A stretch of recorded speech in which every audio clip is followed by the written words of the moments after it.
Hi guys, my name is Patel Pinky और आप सभी का स्वागत है वे टू टेक नॉलेज में।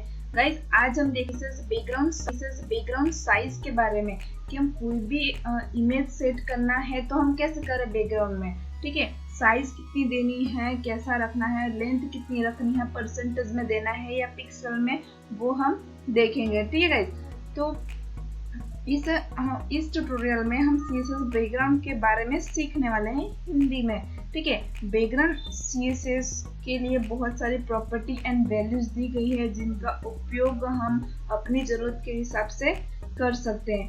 क्या आप CSS सीख रहे हैं गाइस? क्या आपने हमारी CSS के सभी ट्यूटोरियल को पढ़ा है और देखा है?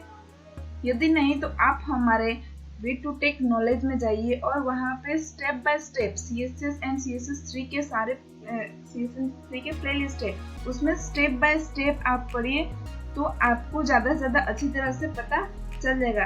ठीक है, किसी भी HTML एलिमेंट के बैकग्राउंड इफेक्ट को डिफाइन करने के लिए हमें CSS बैकग्राउंड प्रॉपर्टीज का यूज किया जाए तो बेसिकली हमें इसकी जरूरत बार बार पड़ती है, तो हमें ये सीखना बहुत जरूरी है। ठीक है गाइस, तो हम चलेंगे CSS बैकग्राउंड साइज के बारे में पढ़ेंगे और देखेंगे कि इसमें कौन कौन सी एलिमेंट यूज हो रहे हैं, वैल्यू कौन कौन से हम यहाँ पे लिख रहे हैं। ठीक है गाइस, तो किसी एलिमेंट की बैकग्राउंड इमेज के साइज को स्पेसिफाई करने के लिए बैकग्राउंड साइज प्रॉपर्टी का उपयोग किया जाता है। ठीक है, तो यहाँ पे हम देख सकते हैं कि the background size is used to set the size of a background image of an element। तो अभी हमने देखा कि हमें इसका यूज क्या करना है, स्पेसिफाई करने के लिए, साइज उसका एक फिक्स करने के लिए यूज होता है। ठीक है, the background image can be stretched and constrained to fit in the existing space. It allows to control the scaling of the background image। तो हमें कैसा रखना है बैकग्राउंड हमारा, वो हम पे डिपेंड है कि कोई भी हम इमेज ले रहे हैं तो स्ट्रेच ना हो। ठीक है, स्ट्रेच और कंस्ट्रेंट ना हो तो हम उसको फिट करेंगे चारों तरफ से, जैसे हम वर्ड में करते हैं तो कैसे हम शिफ्ट प्लस अप डाउन वाला स्विच यूज करते हैं। ठीक है, तो हम इसमें भी वही करते हैं, तो हम स्ट्रेच ना हो, उसको कंस्ट्रेंट को फिट करना है तो हम अच्छी तरह से उसे देते हैं ताकि वो हमें अच्छी तरह वो दिख सके। ठीक है गाइस, तो इसकी कुछ प्रॉपर्टीज हैं जो कि हम देखेंगे। Okay, this property can be defined using length, percentage or keyword value. It has two possible keyword value that are contain and cover। ठीक है, तो बेसिकली यहाँ पे लेंथ वैल्यू आएगी, परसेंटेज वैल्यू आएगी, कीवर्ड वैल्यू आएगी। ठीक है, और उसके अंदर कंटेन कैसे करना है, कंटेन का क्या यूज है, कवर का क्या यूज है, वो भी हम देखेंगे। If an element has multiple background images, we can define the comma separate value to define the different size of each one। Okay, तो हम इनका यूज करके कर सकते हैं। हम यहाँ पे देखेंगे कुछ इसकी प्रॉपर्टीज हैं जो हम यूज करना जरूरी है। ठीक है, तो फर्स्ट ऑफ ऑल है ऑटो। तो ऑटो में क्या, इसमें इमेज अपने ओरिजिनल साइज में डिस्प्ले होती है। ये एक डिफॉल्ट वैल्यू होती है जो कि ऑटो में ही आती है, आपको लिखने की जरूरत नहीं पड़ती है। सेकंड है लेंथ। ठीक है, it is use to set the width and height of the background image. Length का यूज ये, इसमें इमेज की विड्थ एंड हाइट को सेट किया जाता है। इसमें फर्स्ट वैल्यू विड्थ को सेट करती है जबकि सेकंड वैल्यू हाइट को सेट करती है। ठीक है, अगर सिर्फ एक ही वैल्यू दी गई है तो सेकंड वैल्यू अपने आप ऑटो सेट हो जाती है। ठीक है, थर्ड है परसेंटेज। तो इसमें हम बैकग्राउंड इमेज की विड्थ एंड हाइट को पेरेंट एलिमेंट के हिसाब से परसेंटेज में सेट करते हैं। ठीक है, तो ये बैकग्राउंड परसेंटेज का यूज ये है कि अगर हमें पिक्सल में करना है तो पिक्सल में, नहीं तो परसेंटेज यूज कर रहे हो तो पेरेंट एलिमेंट के हिसाब से परसेंटेज में हम इसका अपने हिसाब से यूज कर सकते हैं। फोर्थ है कवर।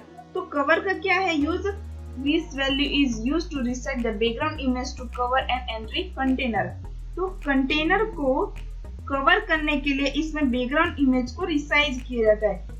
इसके लिए इमेज को फैलाया जाए या इमेज का एक किनारा कट करना पड़े तो कवर का हम यूज कर सकते हैं। लास्ट है contain. Without stretching and cropping it, resize the background image to ensure the image is completely visible. इसमें बैकग्राउंड इमेज को फुल विजिबल बनाने के लिए रिसाइज किया जाता है, ठीक है। तो CSS बैकग्राउंड जो है तो उसमें रिसाइज करने के लिए, साइज को सेट करने के लिए हम ये सारे प्रॉपर्टीज का यूज करते हैं। तो बेसिकली ये जो सिंटैक्स है उसका, तो ये हम देखते हैं कैसे यूज करना है। तो यहाँ पे हमने बॉडी लिया है, बॉडी के अंदर बैकग्राउंड इमेज दे दिया है, जो भी हमें URL के अंदर इससे कॉल कराना है, फाइल का पाथ दे देंगे हम, ठीक है। देन बैकग्राउंड अटैचमेंट कि हमें इसको स्क्रॉल रखना है, मतलब इमेज के साथ जो भी अलग कंटेंट यूज किया तो दोनों स्क्रॉल करना है, या फिर इमेज को फिक्स कर देना है तो भी हम कर सकते हैं। देन इमेज की पोजीशन कहाँ रखनी है, हमें पोजीशन लेफ्ट रखना है, राइट रखना है, टॉप रखना है, बॉटम रखना है, वो हम पे डिपेंड है, ठीक है। सेंटर भी रख सकते हो आप। देन बैकग्राउंड को साइज देना है, तो हम क्या दें, कैसे देना है कैसे नहीं, वो हम पे डिपेंड है ना, जो अभी हमने वैल्यू देखी है वो। तो हमें लेंथ लेनी है, विड्थ एंड हाइट सेट करनी है तो भी कर सकते हैं। परसेंटेज से हमें बताना है, मतलब 100% रखना है, 200% रखना है, तो वो हम कर सकते हैं अपने हिसाब से। कवर यूज करना है तो भी कर सकते हैं, और कंटेंट यूज करना है तो भी हम इसका यूज कर सकते हैं। और बैकग्राउंड को रिपीट करना है या एक ही बार रखना है, वो हम डिसाइड करेंगे, ठीक है।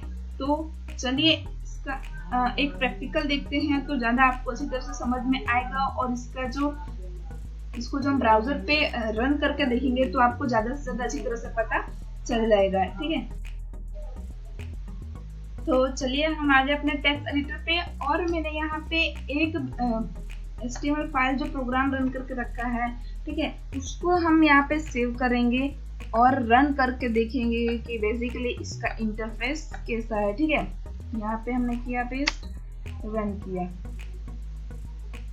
जिस हिसाब से रखा है इस हिसाब से ये ऐसा इंटरफेस आ रहा है, ठीक। तो चलिए हम कुछ चेंजेस करते हैं। मतलब यहाँ पे पोजीशन जो है लेफ्ट, टॉप हैंड लेफ्ट है, ठीक है। तो हमें जैसा रखना है वो हम रख सकते हैं। बैकग्राउंड का साइज जो है वो मेन है इस ट्यूटोरियल में, ठीक है। तो यहाँ पे 500 पिक्सल रखा है, और अगर मैं इसको परसेंटेज में करूँ तो क्या होगा, ये देखिए, हम इसे रिफ्रेश करेंगे तो परसेंटेज में जब हम करेंगे तो ये पूरा इमेज जो है 500% में चला जाएगा।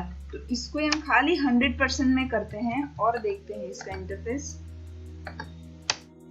ये देखिए इस तरीके का ये इंटरफेस आ रहा है। चलिए ये हमें यूज नहीं करना, अब परसेंटेज नहीं रखना, हमें रखना कवर रखा हमने। ये देखिए कवर क्या करता है, कंटेनर को कवर करने के लिए इसमें बैकग्राउंड इमेज को रिसाइज किया जाता है, ठीक है। तो अब हम इसमें यूज करेंगे कंटेन का। कंटेन क्या करता है, ये बैकग्राउंड इमेज को फुल विजिबल बनाने के लिए रिसाइज करता है। देखिए फुल विजिबल इमेज को विजिबल बनाता है कि हम अच्छी तरह से इसका यूज कर सके और देख सके। अच्छा ठीक है, अब हम इसे लेंगे 500 पिक्सल में। तो पिक्सल में कैसा आएगा, ये देखिए 500 पिक्सल इतना ही हो रहा है खाली, ठीक है। चलिए अब हमें इसे हम रिमूव कर देते हैं। तो विदाउट बैकग्राउंड साइज कैसा आता है वो भी हम देख लेते हैं। ये देखिए ये इतना आ रहा है। अगर हमें ये रिपीट करना है, नहीं करना है तो भी कर सकते हैं। देखिए यहाँ पे मैं ये रिमूव करती हूँ यहाँ से बेसिकली, ठीक है। ये रिमूव किया मैंने और रिफ्रेश करूंगी तो ये 2 वर्ष होगा। अब हम देंगे बैकग्राउंड को साइज। क्या देंगे, बैकग्राउंड को साइज देंगे अब हम, ठीक है। साइज दिया और यहाँ पे हमने यूज किया कंटेंट। तो कंटेंट का यूज हमें यहाँ पे रियल पता चलेगा। ये देखिए विजिबल बना रहा है ना, ये हम अभी ये जो है बैकग्राउंड को अच्छी तरह से नहीं देख पा रहे, बट अब ये विजिबल हो गया और रिपीट भी हो रहा है, ठीक है। तो हम इस इमेज को फुल देख सकते हैं, ठीक है।